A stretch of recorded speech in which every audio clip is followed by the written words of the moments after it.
Hello guys, and this is your Kiran, and today in this video we are going to look into a tricky topic. Even this topic it is very difficult for the students to understand because the very important key points that I'm going to convey in this video, you should listen very carefully because even if you miss a fraction of second, it will be very difficult for you to understand. And still, if you find it very difficult after watching this video, and please do let me know, I'll try to explain it another way. So the topic in this video is total internal reflection. And before getting into the topic, I should tell you guys what is total internal reflection. If you have an what to say that a scrambled pipe, a water pipe, okay, and if you're putting an torchlight or any laser beam light from one end, will the light comes out to another end? Obviously, it is not. If the total tube is collapsed and it is so scrambled and it has lots and lots of turns and bends, obviously the light won't come out of another end, right? So, but in a similar manner, the light will come out even if there is any multiple bends. So such type of process is called as a total internal reflection, and this will not take place in random materials. It need to satisfy certain conditions for this total internal reflection to take place. Okay, so these okay, let me derive and explain everything, and finally I'll tell you where this is used in a day-to-day life and what are all the medical and engineering applications that works on this principle of total internal reflection. Okay, and we guys know that whenever light travels from one medium to another medium, it undergoes refraction, bending of light rays, right? So here what I'm going to do is that when light travels from denser medium to rarer medium, and here you may get a question, what is denser medium and what is a rarer medium? Right from lower classes, we have been hearing this word, but we are not clear with the topic. Please do explain it, sir. If you ask me that, I would say a denser medium is nothing but where speed of light is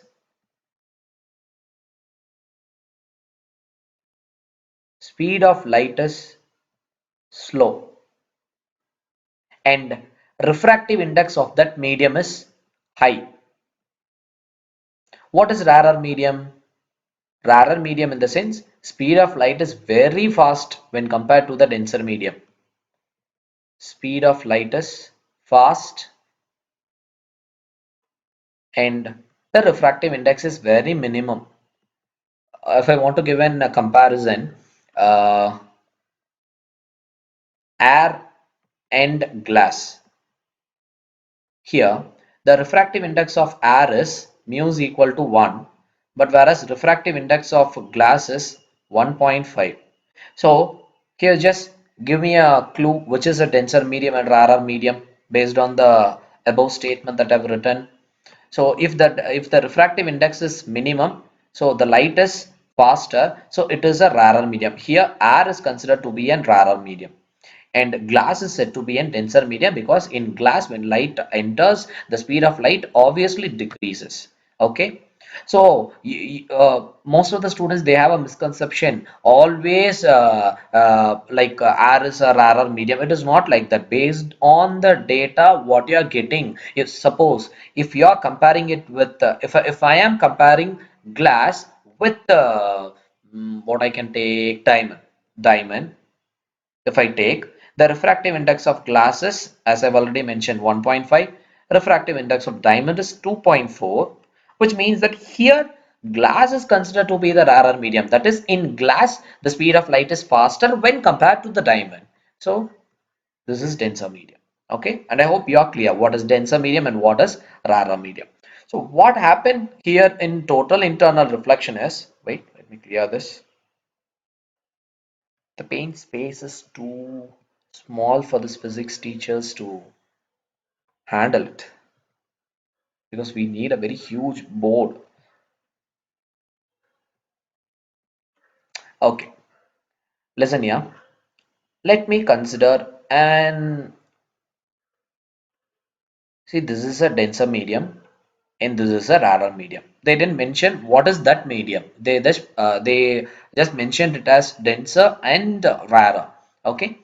So which means that rarer medium, the speed of light is faster, and then denser medium, the speed of light is slow. Now I'll make this as a normal ray. And if you consider a mirror, if you draw a perpendicular line, it is called as a normal ray.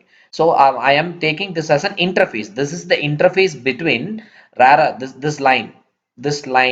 is the interface between, I can mark it as X and Y, so that will be easy for you to note it down. So XY, it is called as an interface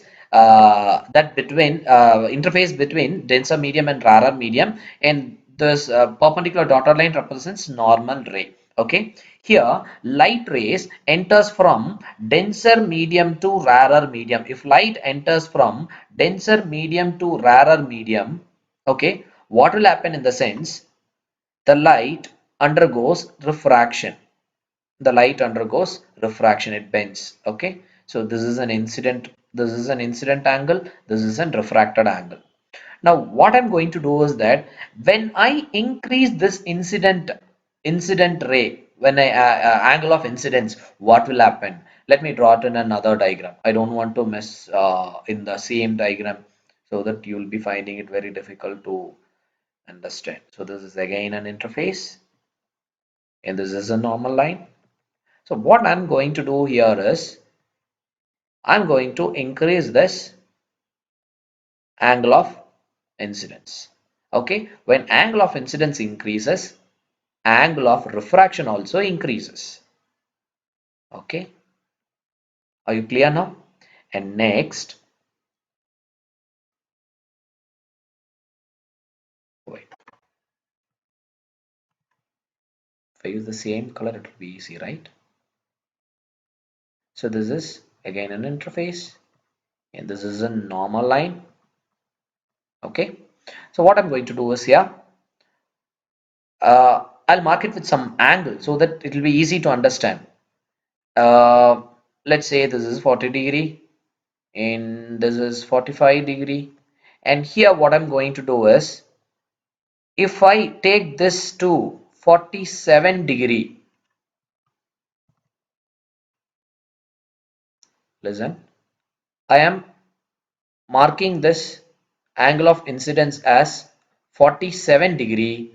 Now this refracted ray, it grazes the two medium, that is, it is neither on the denser medium nor on the rarer medium, so it takes the common interference platform, so that is, it grazes the two medium, which means that angle of refraction is 90 degree here. Okay, so this is called the angle at which the refracted ray grazes the two medium, and that angle, it is called as an critical angle. Now this incident angle 47 degree, it is called as an critical angle.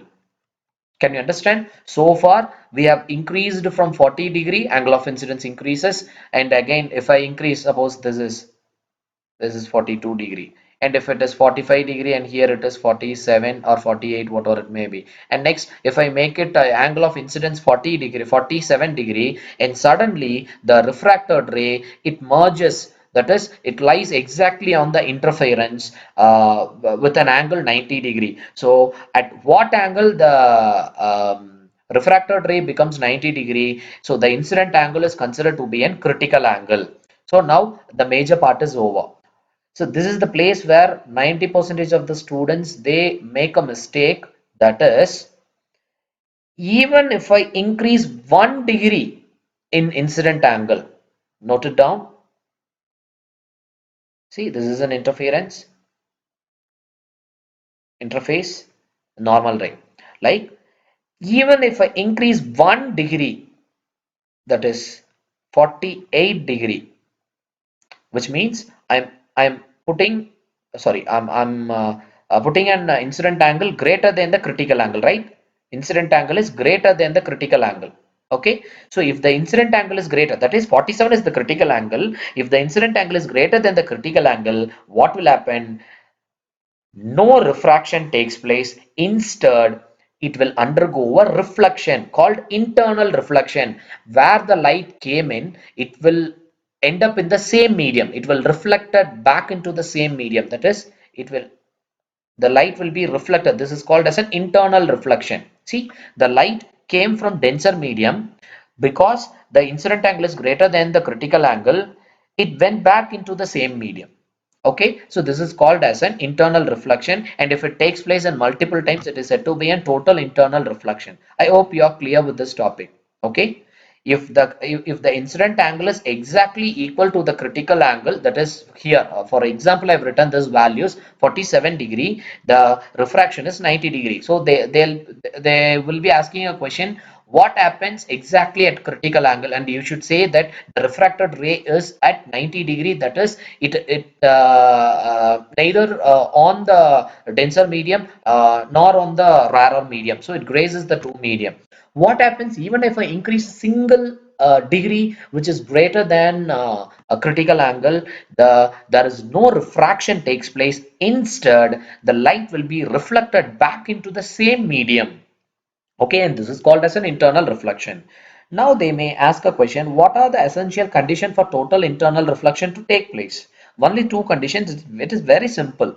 That is, light should enter from denser medium to rarer medium.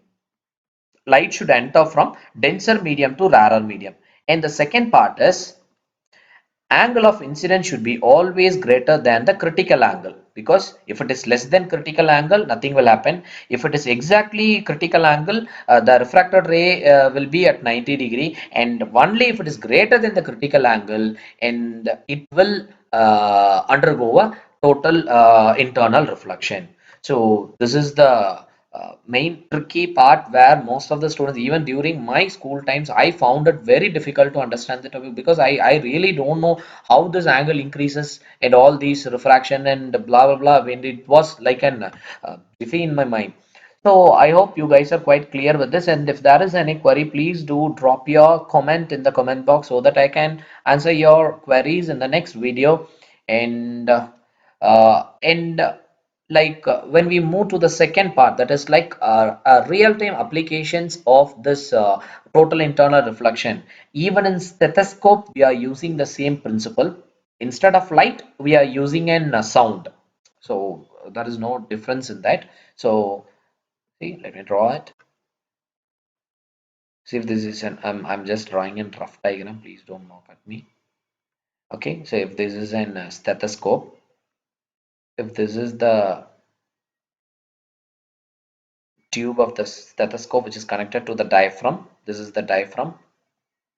Okay, if this diaphragm is placed on the, I mean, on your chest, so the heartbeat can be heard very clearly, right? So there is n number of stethoscope based on their quality and diaphragm thickness and everything. Okay, right from 700 rupees till even 20,000 rupees, there is a stethoscope, wow, with the noise cancellation and everything. So I don't want to get into that. So if the sound waves enter through the diaphragm, due to total internal reflection, it will be reflected.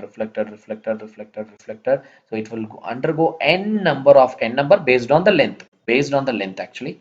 They'll be having a standard length of I don't know, 50 centimeter, not even a 50 centimeter, just like an 30 centimeter, I think so. Okay, fine. So it will undergo an multiple reflection sound waves here.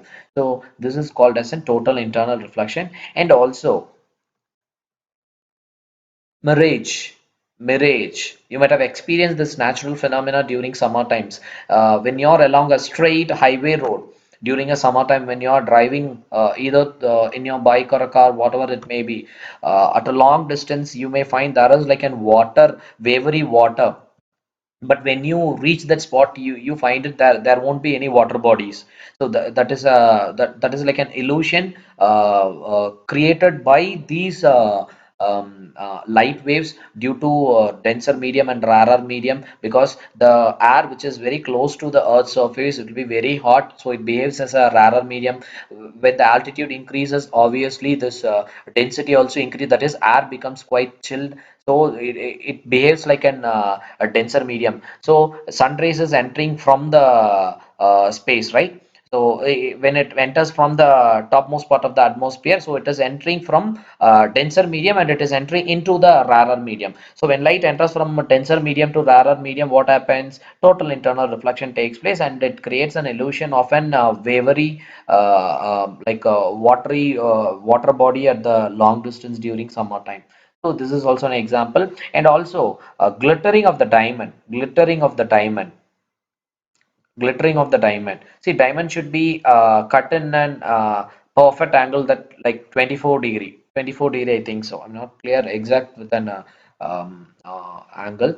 If diamond is cut in such a way with a perfect angle, when light enters into it, it will create an total internal reflection, and light keeps on bouncing back into the diamond, which makes it to glitter. Okay, so this is also due to the total internal reflection. And one of the most important thing is that fiber optic communication. Before 10 to 15 years, we used to get a broadband connection using an Ethernet cable, which uses an copper cable, copper wire.